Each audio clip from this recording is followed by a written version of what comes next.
حسبنا الله ونعم الوكيل نعم المولى ونعم النصير رب اشرح لي صدري ويسر لي أمري واحلل عقدة من لساني يفقهوا قولي أعوذ بالله السميع العليم من الشيطان اللعين الرجيم بسم الله الرحمن الرحيم الحمد لله رب العالمين والصلاة والسلام على أشرف الأنبياء والمرسلين حبيب إله العالمين شفيع المذنبين سيدنا ونبينا ومولانا بالقاسم محمد اللهم صل على محمد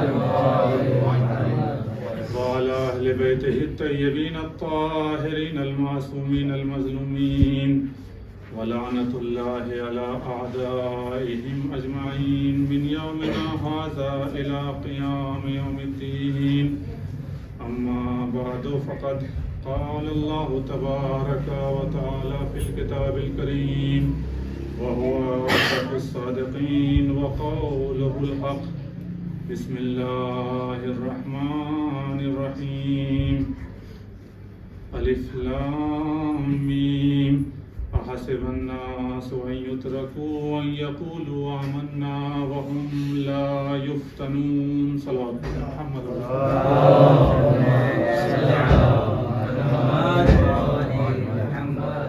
جس آیت کریمہ کی تلاوت کا شرف آپ کے سامنے حاصل کیا وہ اس سورہ کی آیت ہے جس کو ہم شب قدر میں تلاوت کرتے ہیں۔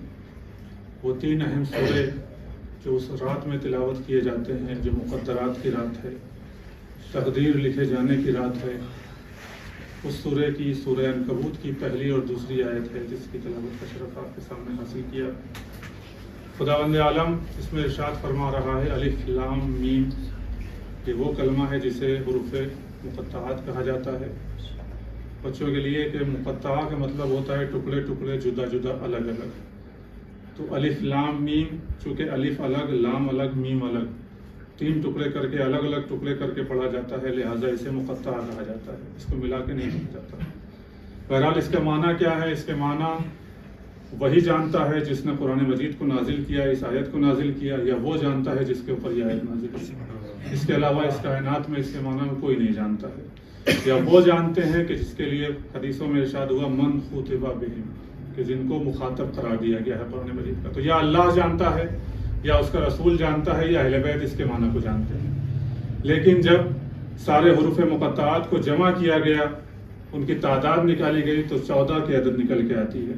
بیان کیا گیا کہ حروف مقطعات 14 عدد ہیں، اور اس کے بعد جب اس کی عبارت تشکیل دی گئی تو ملا محسن فیض قاشانی نے کہا کہ جب اس کو جمع کیا جائے، اس کی عبارت تشکیل دی جائے تو صراط علی حق نمسکہ، یہ جملہ بنتا ہے کہ علی کا راستہ سچا ہے، حقیقی ہے، اور ہم اس کی پیروی کرتے ہیں، اس کی اتباع کرتے ہیں۔ صلوات پڑھتے ہیں محمد والے محمد۔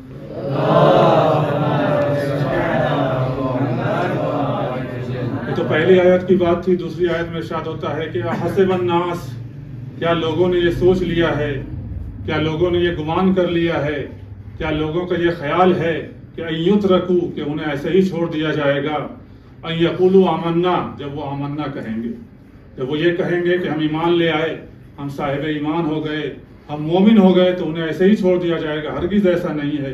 وَهُمْ لَا يُفْتَنُونَ، اور ان کا امتحان نہیں لیا جائے گا۔ اصلاً ایسا نہیں ہے کہ ان کا امتحان نہیں لیا جائے گا، بلکہ یہ قانون بیان کیا جا رہا ہے کہ جو بھی اس دنیا میں آیا ہے اور اپنے صاحب ایمان ہونے کا اعلان کر رہا ہے، خدا بند عالم اس سے امتحان ضرور لے گا۔ یہ ہو ہی نہیں سکتا کہ انسان اپنے ایمان کا دعویٰ کرے، اپنے آپ کو مومن کہے اور خدا اس کا امتحان نہ لے۔ تو یہ ایک سنت الہیہ ہے، اور سنت الہیہ کے لیے خداوند عالم کہتا ہے لن تجد لسنت اللہ تبدیلا ولن تجد لسنتہ تحویلا، خداوند عالم کی سنت میں تبدیلی نہیں آ سکتی۔ تو لہٰذا جو بھی اپنے آپ کو مومن کہے گا، اسے امتحان کی منزل سے گزرنا ضرور ہے۔ اس آیت پر روشنی ڈالتے ہوئے سب سے پہلے تو خداوند عالم نے کہا حسب الناس، کیا لوگوں نے یہ گمان کر لیا ہے، کیا لوگوں نے یہ سوچ لیا ہے، ان کا خیال خام ہے یہ۔ لہٰذا اگر دیکھا جائے تو قرآن مجید میں متعدد گمانوں کا تذکرہ ہوا ہے، یعنی لوگوں کا گمان کچھ اور ہے، خداوند عالم کا فرمان کچھ اور ہے، لوگ کچھ اور سوچتے ہیں، خداوند عالم کچھ اور کہنا چاہتا ہے۔ لہٰذا دوسری آیتیں اٹھا کے دیکھی جائے تو اس میں سب سے آسان ترین آیت جو بچوں کو بھی عام طور پہ یاد رہتی ہے وہ سورہ ہمزہ کی آیت ہے۔ اس میں ارشاد ہوتا ہے بسم اللہ الرحمن الرحیم ویل لکل ہمزۃ لمزہ، ویل ہے، وائے ہے، جہنم ہے ان لوگوں پر جو عیب جوئی کرتے ہیں، سرزنش کرتے ہیں، برا بھلا کہتے ہیں زبان کے ذریعے سے، اشارے کے ذریعے سے۔ کون لوگ ہیں وہ؟ کہ الذی جمع مالا وعددا، وہ لوگ ہیں جو مال جمع کرتے ہیں، دولت جمع کرتے ہیں، پیسہ جمع کرتے ہیں، وعددا اس کے بعد اس کی شمارش بھی کرتے ہیں، گنتی بھی کرتے ہیں۔ یہ گنتی حساب کتاب کے لیے نہیں بلکہ یہ تکبر کے طور پہ دکھانے کے لیے، غریبوں کو نیچا دکھانے کے لیے اس طرح کا کام کرتے ہیں۔ الذی جمع مالا وعددا، اس کے بعد ارشاد ہوتا ہے یحسب الانسان ان مالہ اخلدا، یہاں بھی یحسب کا لفظ آیا۔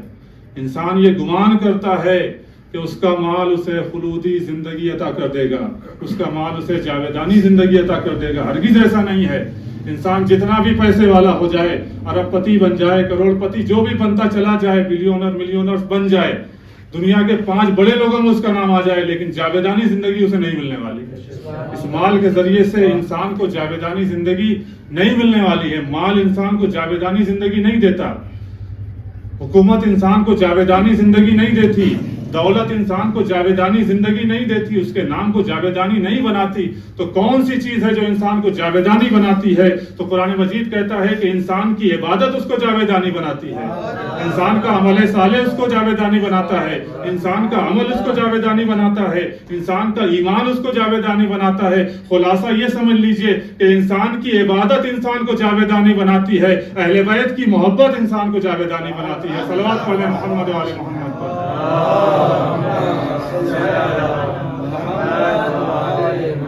اس لیے کہ آپ دیکھ لیجئے قرآن مجید میں ارشاد ہوتا ہے، اس کی دلیل کیا ہے؟ دلیل یہ ہے کہ من عمل صالحا منکم من ذکر او انثی وهو مؤمن فلنحیینہ حیاتا طیبہ، کہ جو انسان ایمان لے آتا ہے اور مومن ہوتا ہے، چاہے وہ مرد ہو چاہے عورت، ہم اس کو حیات طیبہ عطا کر دیتے ہیں، حیات طیبہ عطا کر دیتے ہیں، اسے لمبی زندگی دے دیتے ہیں، اسے پاکیزہ زندگی عطا کر دیتے ہیں، اور ایسی زندگی دے دیتے ہیں جو ختم ہونے والی نہیں ہے۔ تو لہذا قرآن مجید نے کہا جاویدانی زندگی اگر حاصل کرنا ہے تو عمل بھی کرنا ہوگا اور ایمان بھی حاصل کرنا ہوگا۔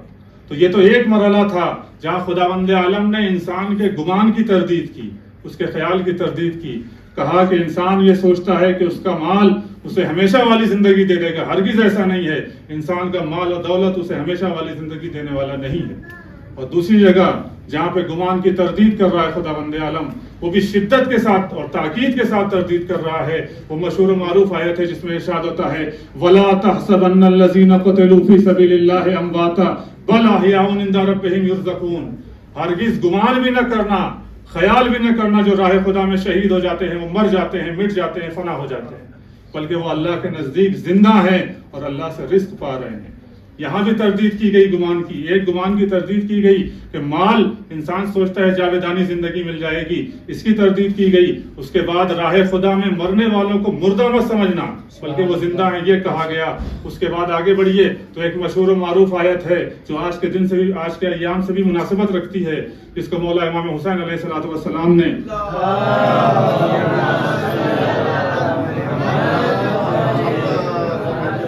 شام کے اندر تلاوت کیا تھا، نو کے نیزہ پہ تلاوت کیا تھا۔ وہاں بھی ارشاد ہوتا ہے ام حسبتا ان اصحاب الکہف والرقیم کانوا من آیاتنا عجبا، کیا تم یہ سوچتے ہو کہ اصحاب کہف اور اصحاب رقیم ہی ہماری سب سے عجیب و غریب نشانیاں ہیں؟ تو وہاں بھی تردید ہو رہی ہے کہ صرف اصحاب کہف ہی نہیں ہیں جو ہماری اللہ تعالیٰ کی عظیم ترین نشانیاں ہیں، بلکہ اور بھی نشانیاں موجود ہیں۔ مصداق کے طور پہ آپ امام حسین کو بھی دیکھ سکتے ہیں، اس لیے کہ اصحاب کہف 309 سال کے بعد دوبارہ زندہ ہوئے، انہوں نے لوگوں سے گفتگو کی، لیکن ان کے سر اور تن میں جدائی نہیں ہوئی تھی۔ مگر امام حسین علیہ السلام جب تلاوت کر رہے ہیں شام کے بازار میں تو ایسے ہی نہیں کر رہے ہیں، بلکہ سر اور تن میں جدائی ہو گئی ہے، اس کے باوجود تلاوت کر رہے ہیں۔ صلوات پڑھیں محمد و آل محمد۔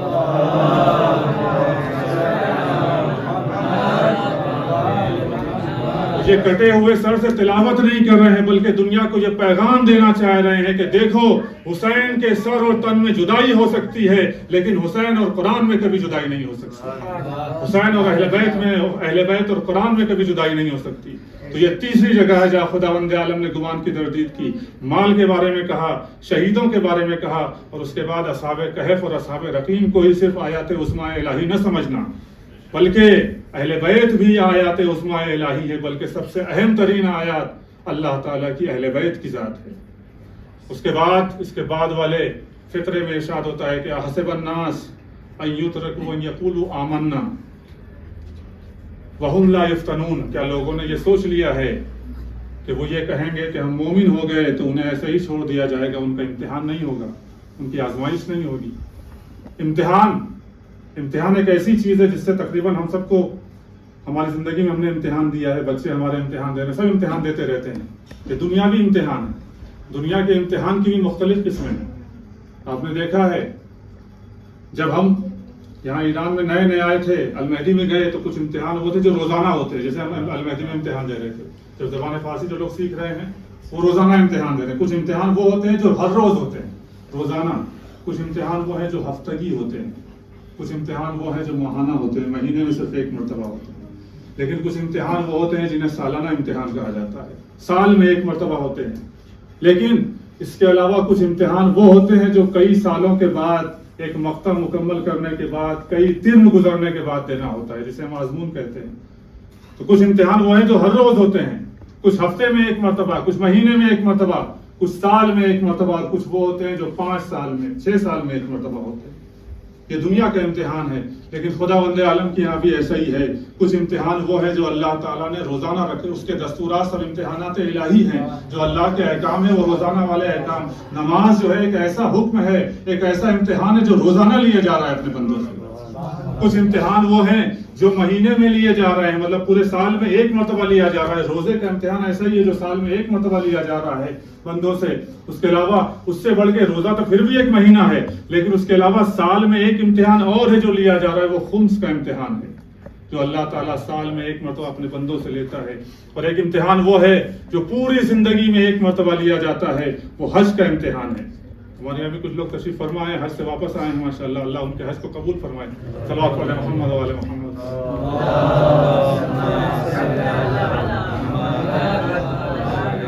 کچھ امتحان وہ ہیں جو سال میں ایک مرتبہ ہوتے ہیں. اور اس کے علاوہ دنیاوی امتحان کو دیکھا جائے تو اس کی نوعیت بھی اس طرح سے ہوتی ہے کہ ہم بھی جب امتحان دیتے تھے, یا ہمارے چھوٹے بچے بھی جب اسکولوں میں امتحان دیتے ہیں, تو عام طور پہ دستور یہ ہوتا ہے کہ جب امتحان دینے کا وقت آتا ہے تو ہم ٹیچروں کے پاس جاتے ہیں, اساتذہ کے پاس جاتے ہیں, مدرسے میں جاتے ہیں, ان سے کہتے ہیں کہ ہمیں سلیبس معین کر دیجیے, کن چیزوں سے امتحان لیا جائے گا. حتیٰ ہم لوگ بھی جب امتحان دینا چاہتے ہیں تو اپنے اساتذہ سے پوچھتے ہیں کچھ اشارہ مل جائے, کچھ نمونہ مل جائے ہم لوگوں کو, تاکہ یاد کرنے میں آسانی ہو. ویسے ہمارے بچوں کا بھی حال ہے, ہم جا کے سلیبس معلوم کرتے ہیں, امتحان کا سلیبس کیا ہے, کن چیزوں سے امتحان لیا جائے گا, وہ کون سے موضوعات ہیں جس سے امتحان لیا جائے گا, تاکہ آسانی سے تیاری کی جائے, اچھے سے تیاری کی جا سکے. تو خداوند عالم نے اس آیت میں تو کہہ دیا کہ ہم ہر بندے کا امتحان لیں گے, اور خدا کی بارگاہ میں دست ادب جوڑ کے سوال کرتے ہیں, پروردگار تو امتحان تو سارے مومنوں سے لے گا, لیکن تیرے امتحان کی نوعیت کیا ہے, تو کن چیزوں سے امتحان لینا چاہتا ہے, وہ کون سے موضوعات ہیں جس سے تو امتحان لے گا. تو خداوند عالم ارشاد فرماتا ہے لَنَبْلُوَنَّكُمْ بِشَيْءٍ مِّنَ الْخَوْفِ وَالْجُوعِ وَنَقْصٍ مِّنَ الْأَمْوَالِ وَالْأَنفُسِ وَالثَّمَرَاتِ, کہ ہم امتحان ضرور لیں گے, ان 5 چیزوں سے امتحان لیں گے. کبھی خوف کے ذریعے سے امتحان لیں گے, کبھی بھوک اور پیاس کے ذریعے سے امتحان لیں گے, کبھی مال کی کمی کے ذریعے سے امتحان لیں گے, کبھی جانوں کی کمی کے ذریعے سے امتحان لیں گے, کبھی ثمرات اور پھلوں کے ذریعے سے امتحان لیں گے, اپنی نعمتوں کے ذریعے سے امتحان لیں گے, یا تمہاری اولاد کے ذریعے سے, جنہیں تم میوہ دل کہتے ہو, ان کے ذریعے سے امتحان لیں گے. تو خداوند عالم نے کہا کہ 5 چیزوں سے امتحان لیا جائے گا. امتحان تو مشخص ہو گیا, نصاب تو مشخص ہو گیا, لیکن پروردگار یہ بھی بتا دے کون ہے جو ان امتحان میں کامیاب ہوگا. تو خدا بعد والی آیت میں ارشاد فرماتا ہے وَبَشِّرِ الصَّابِرِينَ, صبر کرنے والوں کو بشارت دے دو. معلوم یہ ہوا کہ یہ 5 طرح کا امتحان تو خدا لے گا، لیکن اس امتحان میں کامیاب وہی لوگ ہوں گے جو صبر کرتے ہوئے دکھائیں گے، جو صبر کرتے ہوئے دکھائی دیں گے، جو خوف پہ بھی صبر کریں گے، بھوک اور پیاس پہ بھی صبر کریں گے، جان اور مال پہ بھی صبر کریں گے، ثمرات کی کمی پہ بھی صبر کریں گے. تو وہ صابرین ہوں گے جو ہر امتحان میں کامیاب ہو جائیں گے. تو وہ صابرین ہیں جو ہر امتحان میں کامیاب نظر آتے ہیں. تو یہ تو صابرین کی منزل ہے، اس کی عظمت کا کیا کہنا، جسے سید الصابرین کہا جائے. صلوات پڑھ لیں محمد و آل محمد.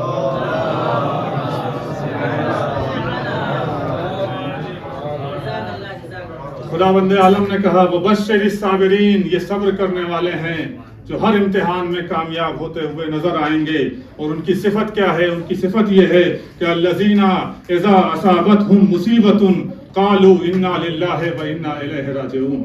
یہ صبر کرنے والے وہ ہیں، ان کی صفت یہ ہے کہ یہ صبر ایسے کرتے ہیں کہ جب بھی کوئی مصیبت ان پہ آتی ہے تو وہ کہتے ہیں کہ ہم اللہ ہی کی طرف سے آئے تھے اور اللہ ہی کی طرف واپس جانا. تو یہ ان کی صفات ہے. تو امتحان سب کا ہونا ہے. سورہ عنکبوت کی دوسری آیت میں خدا نے کہا تھا امتحان ہر ایک انسان کا ہونا ہے، سب کو امتحان کی منزل سے گزرنا ہے. جیسا کہ اقبال کا بھی شعر ہے کہ یہ شہادت گہے الفت میں قدم رکھنا ہے، لوگ آسان سمجھتے ہیں مسلمان ہونا. لہذا یہ ہر انسان کو امتحان دینا ہے، ہر مسلمان کو امتحان دینا ہے. امتحان کی منزل سے ہر مومن کو گزرنا ہے، کسی کو اس سے چھٹکارا نہیں ہے. لیکن آپ تاریخ انسانیت، تاریخ آدمیت، تاریخ بشریت، تاریخ انبیاء اٹھا کے دیکھ لیجئے کہ جیسا امتحان پیغمبر اسلام کا ہوا پوری کائنات میں ایسا امتحان کسی اور کا نہیں ہوا. تاریخ انبیاء میں سب سے زیادہ امتحان اگر کسی کا امتحان ہوا ہے تو پیغمبر اسلام کی ذات ہے. اور اس کے بعد اگر کسی نبی کا سب سے زیادہ امتحان ہوا ہے تو وہ جناب ابراہیم کی ذات ہے، جن کی پوری زندگی امتحان میں گزر گئی. آپ دیکھیں ان کی زندگی، بچپنے سے لے کے مرتے دم تک ان سے امتحان لیا جا رہا ہے. سب سے پہلا مرحلہ جناب ابراہیم کا بچپنے کا مرحلہ ہے. ابھی جناب ابراہیم کی عمر کم ہے، اپنی ماں کے ساتھ 13 سال یا 11 سال تک پہاڑ پہ زندگی بسر کر رہے ہیں، اکیلے زندگی بسر کر رہے ہیں. یہ امتحان نہیں تو اور کیا ہے؟ پورے معاشرے سے دور، پورے سماج سے دور ایک پہاڑ پہ جا کے اپنی ماں کے ساتھ 11 سال یا 3 سال کی زندگی بسر کی. یہ ایک امتحان الہی. اس کے بعد جب نوجوانی کا مرحلہ آیا، اب 13 سال پورا ہو گیا، اس کے بعد جب لوگوں میں جا رہے ہیں تو تبلیغ دین کی ذمہ داری دی جا رہی ہے. جیسے ہی لوگوں میں آئے، آنے کے بعد کیا دیکھا کہ کچھ لوگ ہیں جو چاند کی پوجا کر رہے ہیں، ان کو تبلیغ دین کر رہے ہیں. آگے بڑھے، کچھ لوگوں کو دیکھا ستارے کی پوجا کر رہے ہیں، ان کو تبلیغ دین کر رہے ہیں. اور اس کے بعد جب اور آگے بڑھے، دیکھا لوگ سورج کی پرستش کر رہے ہیں، سورج کی عبادت کر رہے ہیں، تو وہاں پہ تبلیغ دین کیا کہ نوجوانی کے عالم میں آپ سے امتحان لیا جا رہا ہے. اس کے بعد پھر جب جوانی کا مرحلہ آیا تو وہاں بھی امتحان لیا گیا. وہاں کیسے؟ یہ تو ستارے پرستوں سے، سورج پرستوں سے، چاند پرستوں سے مقابلہ تھا جناب ابراہیم کا. لیکن جب جوانی کا مرحلہ آیا تو اب بت پرستوں سے مقابلہ کرنا ہے. وہاں بتوں کو توڑنے کا دستور دیا جاتا ہے. تو جناب ابراہیم جا کے سارے بتوں کو توڑ دیتے ہیں. وہ داستان نہیں بیان کرنا ہے. تو یہاں پہ ایسے امتحان لیا گیا، اس لیے کہ قرآن مجید نے بھی کہا یقال لہ ابراہیم فتن، یقال لہ ابراہیم، ایک ایسا جوان تھا جسے ابراہیم کہا جاتا ہے. جب لوگوں نے پوچھا کس نے یہ کام کیا ہے تو وہاں قرآن نے لفظ فتح استعمال کیا. تو جناب ابراہیم کا یہ جوانی، بچپنا ماں کے ساتھ تنہائی میں گزر رہا ہے، یہ امتحان. نوجوانی میں تبلیغ دین کر کے امتحان دے رہے ہیں. جوانی کا جب مرحلہ آیا تو بت پرستوں سے مقابلہ کیا، اس سے امتحان دیا. اور اس کے بعد ایک طویل مدت تک خداوند عالم نے اولاد نہ دے کے امتحان لیا. اور اس کے بعد جب اولاد دے دی تو اس کی قربانی کے ذریعے سے امتحان لیا.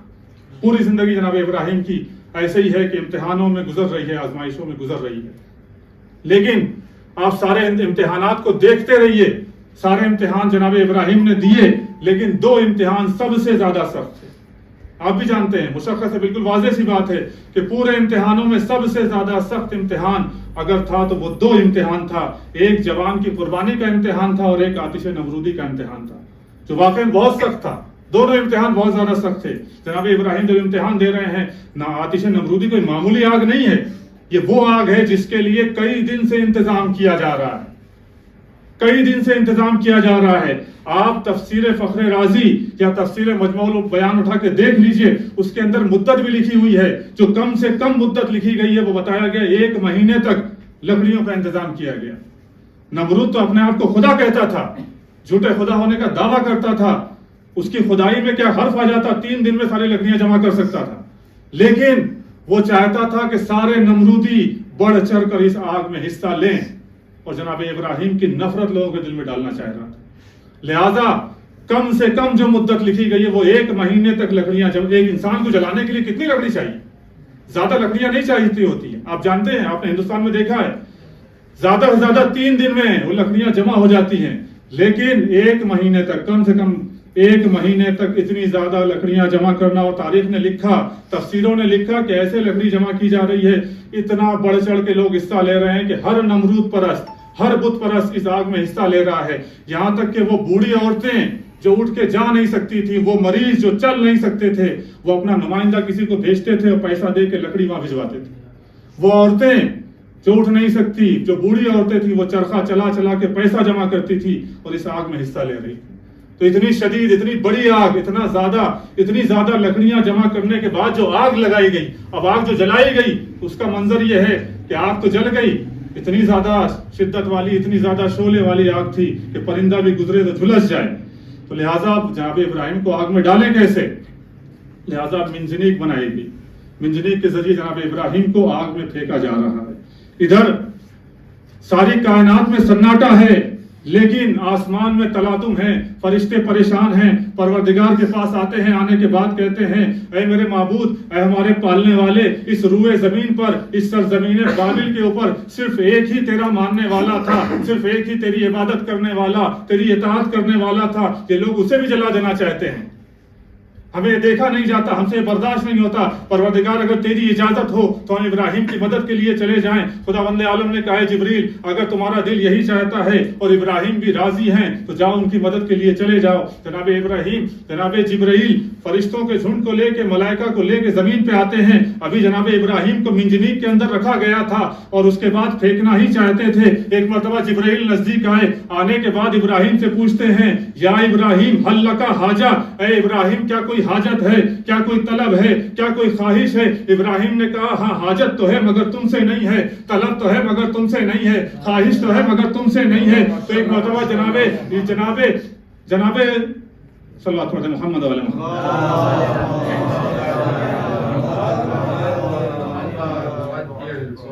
تو جناب جبرائیل سمجھ گئے کہ کیا کہنا چاہتے ہیں۔ ایک مرتبہ جناب جبرائیل نے جناب ابراہیم سے کہا کہ اگر ہم سے حاجت نہیں ہے تو جس سے حاجت ہے اسی سے طلب کر لیجئے۔ تو جناب ابراہیم نے عجیب و غریب جواب دیا۔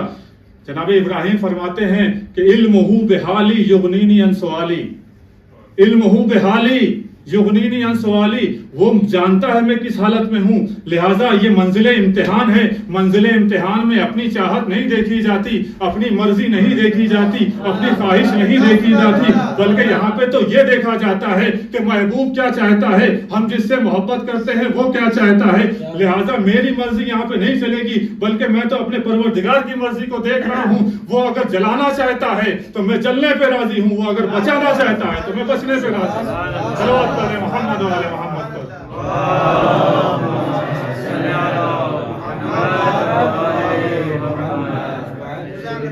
وہ اگر جلانا چاہتا ہے تو میں جلنے پہ راضی، وہ اگر بچانا چاہتا ہے تو میں بچنے کے لیے راضی۔ اور جیسے ہی جناب ابراہیم کا یہ حال دیکھا، یہ محبت دیکھی خداوند عالم نے، کیونکہ محبت کا امتحان ہو رہا تھا۔ جناب ابراہیم کا اتنا زیادہ امتحان کیوں ہوا؟ کیونکہ اللہ سے بہت زیادہ محبت کرتے تھے۔ تو معلوم یہ ہوا کہ جو بھی محبت کا زیادہ دعویٰ کرتا ہے اس کو امتحان بھی زیادہ دینے پڑتے ہیں۔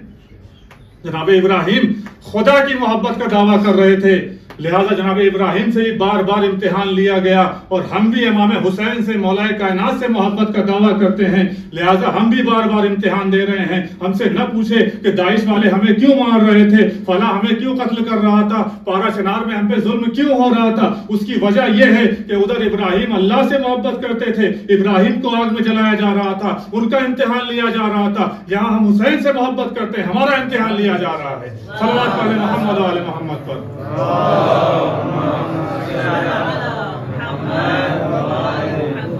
جب خداوند عالم نے یہ دیکھ لیا کہ جناب ابراہیم اس منزل رضا پہ آ چکے ہیں، اور اللہ تعالیٰ سے اس قدر محبت کرتے ہیں تو ادھر خدا بند عالم کو بھی برداشت نہ ہوا، اس نے فوراً آگ کو حکم دیا، یا نارو کونی بردم و سلامن علی ابراہیم، اے آگ ابراہیم کے لیے ٹھنڈی بھی ہو جا اور سلامتی والی بھی ہو جا۔ امام فرماتے ہیں اگر خدا نے صرف اتنا ہی کہا ہوتا کہ آگ ٹھنڈی ہو جا تو اتنی ٹھنڈی ہو جاتی کہ ابراہیم ٹھنڈک کے مارے دنیا سے چلے جاتے۔ لہذا اللہ نے کہا کہ ٹھنڈی بھی ہو جا اور سلامتی والی بھی ہو جا، یعنی ابراہیم پہ آنچ نہیں آنا چاہیے۔ معلوم یہ ہوا کہ خدا بند عالم بتانا چاہتا ہے دیکھو ہم سے جو سچی محبت کرتا ہے تو دنیا کا نمرود جو اپنے آپ کو خدا ہونے کا دعویٰ کرتا ہے وہ بھی اپنی پوری خدائی کی طاقت لگا کے بھی اگر ہمارے چاہنے والے کو آگ میں جلانا چاہتا ہے تو اس کا پیر آگ میں پہنچتے ہی وہ آگ گلے گلزار بن جایا کرتی ہے۔ یہ جناب ابراہیم کی منزل ہے، یہ جناب ابراہیم کی منزل ہے، یہ جناب ابراہیم کی عظمت ہے جو اللہ کی رضا پہ راضی ہیں، اللہ کی مرضی اللہ کی رضا پہ قانے ہیں، جو اللہ چاہتا ہے وہی چاہ رہے ہیں۔ اور یہی منظر ہم کو کربلا کے اندر بھی نظر آتا ہے۔ کربلا والے بھی وہی ہیں جو اللہ کی رضا پہ راضی ہیں اور جو اللہ چاہتا ہے اس کی مشیت کے مطابق عمل کر رہے ہیں۔ بس سمیٹتے ہوئے بات طولانی نہ ہو جائے، جناب ابراہیم نے بیان کیا دو بڑے امتحان دیے، ایک آتش نمرودی کا امتحان تھا اور دوسرا وہ امتحان تھا جب اپنے بچے کو قربان گاہ میں لے کے آئے۔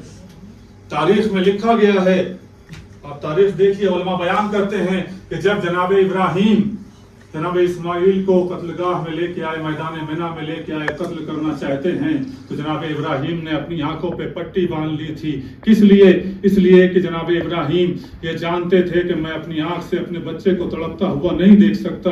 ظاہر سی بات ہے، بوڑھا باپ ہے، جوان کو اس طرح سے تڑپتا ہوا نہیں دیکھ سکتا۔ میں کہوں گا اے ابراہیم تم نے تو اپنی آنکھ پہ پٹی باندھ لی تھی، مگر ذرا سرزمین کربلا پہ آ کے دیکھیے، فخر ابراہیم کو دیکھیے کہ جب وہ علی اکبر کے پاس پہنچتے ہیں تو عجیب منزل ہے۔ یہ منزل یہ ہے کہ جناب علی اکبر سرزمین کربلا پہ ایڑیاں رگڑ رہے ہیں، اپنی آنکھوں سے اپنے بیٹے کو تڑپتا ہوا دیکھ رہے ہیں۔ عجیب کیفیت ہے، خدا کسی بوڑھے باپ کو جوان کا وہ منظر نہ دکھائے جو مولا حسین نے جناب علی اکبر کا دیکھا۔ ارے کیا دیکھا؟